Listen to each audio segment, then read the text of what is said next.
नमस्कार बंधुरा केमन आছেন প্রবাসী বাঙালির চ্যানেলে সকলকে স্বাগতম। শীতকাল মানেই তো মটরশুঁটি, আর মটরশুঁটি মানেই মটরশুঁটির কচুরি। আর আজ আমি বানিয়ে দেখাবো মটরশুঁটির কচুরি আর তার সঙ্গে নতুন আলুর মটরশুঁটি দিয়ে দম। মটরশুঁটির কচুরি বানানোর জন্য আমি 1 কিলো মটরশুঁটিকে ছাড়িয়ে এতগুলো দেখুন দানা হয়েছে, আর তার সঙ্গে নিয়েছি 6টা কাঁচা লঙ্কা আর আদা। আর এটাকে আমি শিলে করে বেটে নেব। মিক্সিতে করেও বাটা যায়, কিন্তু আমি শিলেটাই একটু বেশি পছন্দ করি, তাই শিলে করে বেটে নেব। আর মিক্সিতে বাটলে একটু পাতলাও হয়ে যায়, আর আমার ঠিক ভালোও লাগে না, তাই আমি শিলেতেই বেটে নিচ্ছি। এটা কিন্তু মিক্সিতে করেও বাটা যায়। এখন তো মিক্সি পাওয়া যাচ্ছে, লোক মিক্সিতে করে বাটছে। আগেকার দিনে তো মিক্সি পাওয়া যেত না, লোক কিন্তু এটা শিলে করেই বাটতো। আর দেখুন, এটা শিলে বাটলে একবারে কিন্তু হয় না, এটাকে আমি 2-3 বার ধরে বেটে নেব। আর এটা দেখুন 3 বার বাটার পর আমার এরকম ভাবে হয়েছে। বাকিটা আমার যে বাকি আছে পুরোটাই আমি ওরকম ভাবে বেটে নেব।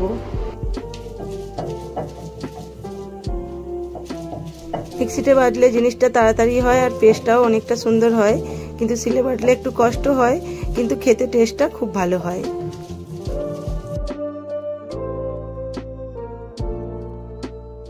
কড়াইগুলোতে একবারে বাটলে হচ্ছে না, 2-3 বার করে বাটলে তবে মিহি মতো পেস্টটা হচ্ছে।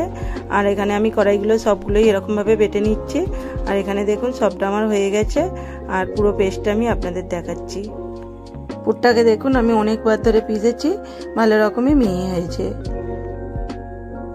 এবার একটা ফ্রাই প্যান নিয়েছি, ফ্রাই প্যানে আমি পরিমাণ মতো ঘি দিয়ে দিয়েছি। আর ঘিটা দিয়ে আমি এর মধ্যে দিয়ে দেব অল্প কিছুটা হিং। হিং আর ঘি দিলে কিন্তু কচুরির যে পুরটা করা হয় না, তার ফ্লেভারটা পুরো অন্যরকমই হয়।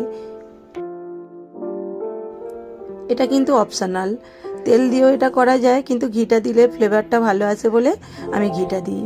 আর কচুরির মশলা করলে ওতে কিন্তু হিংটা মাস্ট, হিংটা কিন্তু দিতেই হবে। আর তার সঙ্গে আমি এবার দিয়ে দিয়েছি পরিমাণ মতো নুন আর চিনি, দিয়ে ভালো করে পুরটাকে আমি ভেজে নেব। পুরটা আমি ভাজার সময় গ্যাসটা আমি লো টু মিডিয়ামে রেখেছি, নিয়ে রেখে ভালো করে আমি ভেজে নেব। আর আমি এতটা যে পুরটা বানাচ্ছি এটাকে ভালো করে ভেজে নেব। ভেজে নিয়ে এটা আমি ফ্রিজে স্টোর করে রাখবো, কারণ পুরটা বানানো থাকলে যখন তখন কিন্তু পরোটা কচুরি বানানো যায়। আর আমি এই পুরটা দিয়ে 2 রকম রেসিপি দেখাবো, পরোটাও বানাবো আর কচুরিও বানাবো। আমার পুরটা দেখুন শুকনো হয়ে এসছে, এই অবস্থায় আমি জিরের গুঁড়ো দিয়ে পুরটা আমি নামিয়ে নিয়েছি। আর এতটা কড়াই দেখুন পুরটা ভেজে আমার এইটা হয়েছে। আর এদিকে কচুরি আর পরোটা বানানোর জন্য ময়দা নিয়ে নিয়েছি। ময়দায় পরিমাণ মতো একটু চিনি দিয়েছি, একটু নুন দিয়েছি, দিয়ে আর ঘি দিয়ে দিচ্ছি। এতেও আমি অল্প একটু ঘি দেবো, ঘি দিয়েই ময়নটা দেবো। ঘি দিয়ে ময়নটা দিলে খেতে কিন্তু আরও ভালো লাগে, তাই আমি ঘি দিয়ে ময়নটা দিচ্ছি। এখানেও অপশনাল, ঘি না দিয়ে কিন্তু এখানেও তেল দেওয়া যায়। ভালো করে ময়নটা আমি দিয়ে নিয়েছি। আর এখানে দেখুন আমি অল্প কুসুম কুসুম গরম জল করে নিয়েছি ময়দাটা মাখার জন্য। কুসুম কুসুম গরম জল করে ময়দা মাখলে খুব নরমও হয় আর সফটও হয়। আর আমি অল্প অল্প জল দিয়ে ময়দাটাকে আমি মেখে নেব। এখানে ময়দাটা আমার মাখা হয়ে গেছে, ওপরে একটু তেল লাগিয়ে আমি রেস্ট করার জন্য 10 মিনিট রেখে দিয়েছি। আর দেখুন 10 মিনিট পর ময়দাটা আমার দেখুন কতটা সফট হয়ে গেছে। ময়দাটা আবারও একটু ভালো করে মেখে নেব, মেখে নিয়ে আমি লেচি কেটে নেব। এখানে আমি লেচিগুলো কেটে নিয়েছি, লুচির থেকে একটু বড় বড় সাইজের কেটেছি। আর আমি কেমন ভাবে পুর ভরি চলুন আপনাদের দেখাই। লেচিটা গোল করে নিয়ে ওর মধ্যে পুরটা দিয়ে পরিমাণ মতো, আর দেখুন আমি এরকম ভাবে মুড়ে নিয়েছি। এরকম ভাবে মুড়ে নিলে কিন্তু কচুরির ভিতর থেকে পুর বেরিয়ে যাবে না। আমি এরকমভাবে মুখগুলো বন্ধ করে নিই, বন্ধ করে নিয়ে কচুরি বানাই। আমার কিন্তু একটা কচুরি থেকেও পুর বেরিয়ে যায় না। দেখুন সব লেচিগুলোর মধ্যে আমি পুরগুলো ভরে নিচ্ছি একইভাবে।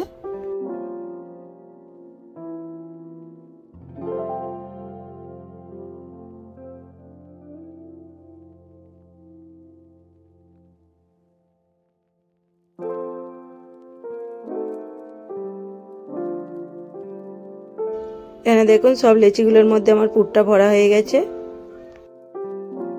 আর আমার এতটা পুরটাও রয়ে গেছে, এটা আমি ঢাকন দিয়ে ফ্রিজে স্টোর করে রেখে দেব।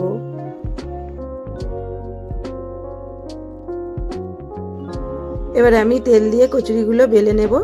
আর কচুরিগুলো খুব পাতলাও করব না আর খুব মোটাও করব না। খুব পাতলা করলে পুরগুলো বেরিয়ে যাওয়ার ভয় থাকে, আর খুব মোটা করলেও কিন্তু খেতে ভালো লাগবে না। সব কটা কচুরি আমি বেলে নিচ্ছি। দেখুন একটা থেকেও কিন্তু পুর বাইরে বেরিয়ে যায়নি।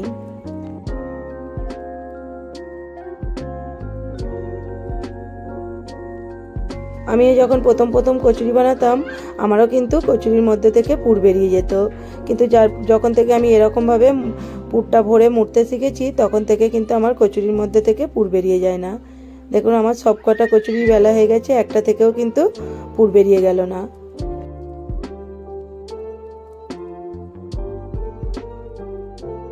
কড়াইয়ের মধ্যে তেল দিয়ে দিয়েছি, তেলটা গরম হয়ে গেছে, কচুরিগুলো আমি ভেজে নেব।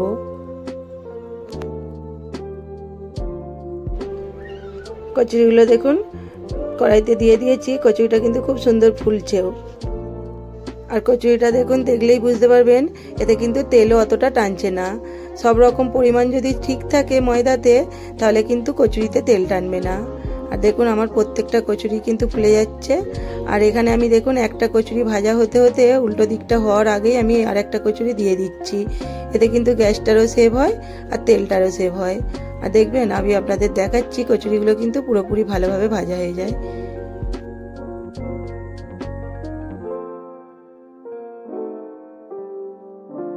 কচুরিগুলো আমি এরকম ভাবে ভেজে নেব। আর সব কটা কচুরি দেখুন আমার ফুলে যাচ্ছে। আর এরকম ভাবে ভেজে নিচ্ছি, দুদিকটা কিন্তু কচুরির ভালো করে ভাজাও হয়ে যাচ্ছে।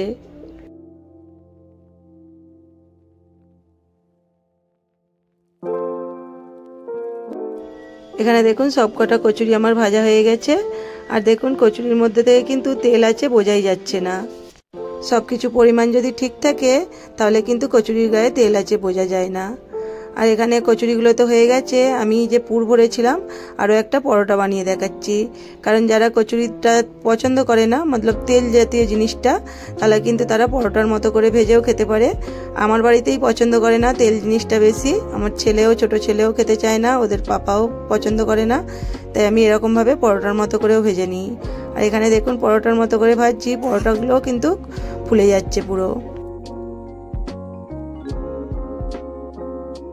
পুর ভরে যদি এরকমভাবে পরোটাও বানানো যায় সেটাও কিন্তু খেতে খুব ভালো লাগে, খুবই মিষ্টি লাগে। কচুরি তো আমার বানানো হয়ে গেছে, পরোটাও বানানো হয়ে গেছে। এটা খাওয়ার জন্য আমি নিরামিষ আলুর দম বানাবো, তার জন্য আমি এখানে কাজু নিয়েছি, আদা নিয়েছি কিছুটা, আর কাঁচা লঙ্কা টমেটো নিয়েছি। আর এখানে আমি মাঝারি সাইজের আলু নিয়েছি, আলুগুলোর বীজখান দিয়ে কেটে নিয়েছি। এখানে মশলাটার পেস্ট হয়ে গেছে। আর নিয়েছি মটর কড়াই। আর এখানে ফোড়ন দেওয়ার জন্য নিয়েছি শুকনো লঙ্কা, দারুচিনি, এলাচ, তেজপাতা আর 5 ফোড়ন। এগুলো আমি সরষের তেলে আজ রেসিপিটা বানাবো। সরষের তেল দিয়ে নিয়েছি কড়াইতে, ফোড়নটাও দিয়ে নেব। দিয়ে নিয়ে আমি কেটে রাখা আলুগুলো এর মধ্যে তুলে দেব। ফোড়নের মধ্যে আলুগুলো তুলে দিয়ে আমি ওতে অল্প কিছুটা নুন আর একটু হলুদ দিয়ে দেব। দিয়ে আলুগুলো ভাজবো। এরকমভাবে আলুগুলো ভেজে নিলে তাড়াতাড়ি নরম হয়ে যাবে।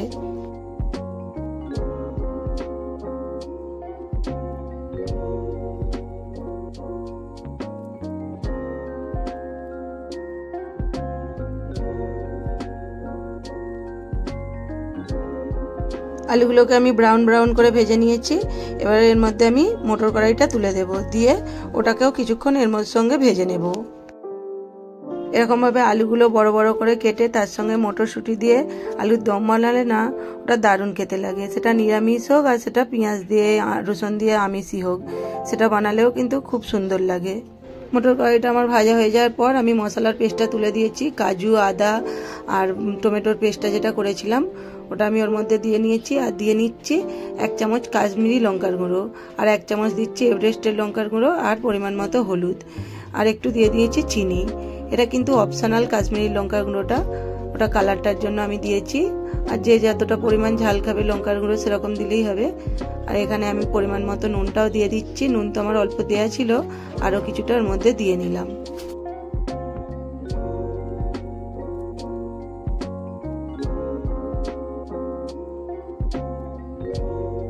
সবকিছু মশলাটাকে দিয়ে আমি ঢাকন দিয়ে দিয়ে মশলাটাকে কিছুক্ষণ কষাবো।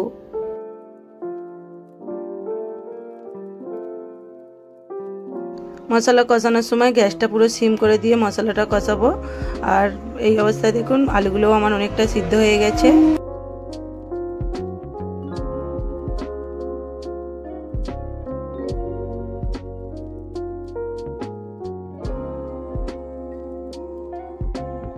মশলাটা আমার কষানো হয়ে গেছে, এ থেকে তেলও ছেড়ে দিয়েছে মশলা থেকে। আমি এর মধ্যে পরিমাণ মতো জল দিয়ে দেব, দিয়ে আমি আলুটাকে সিদ্ধ করার জন্য ঢাকন দিয়ে দেব।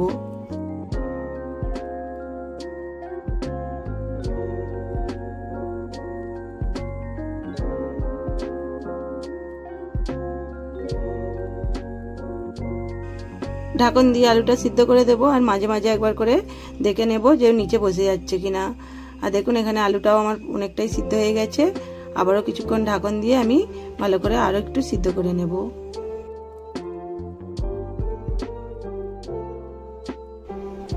আলুর দমটা তো আমি গ্রেভি গ্রেভি করবো। আলুর দমটা আমার সিদ্ধ হয়ে গেছে সবকিছু। আমি এবার এর মধ্যে পরিমাণ মতো ভেজে রাখা জিরের গুঁড়ো আর ধনেপাতা দিয়ে গ্যাসটা বন্ধ করে দেব।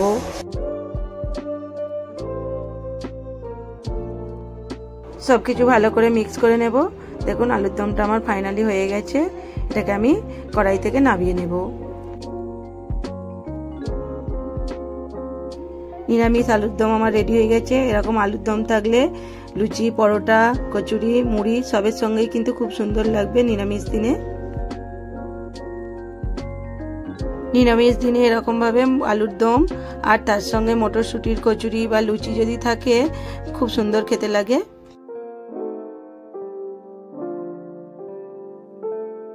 আর এখানে আমার দেখুন সবকিছুই রেডি হয়ে গেছে, মটরশুঁটি দিয়ে পরোটা, কচুরি আর তার সঙ্গে নিরামিষ আলুর দম।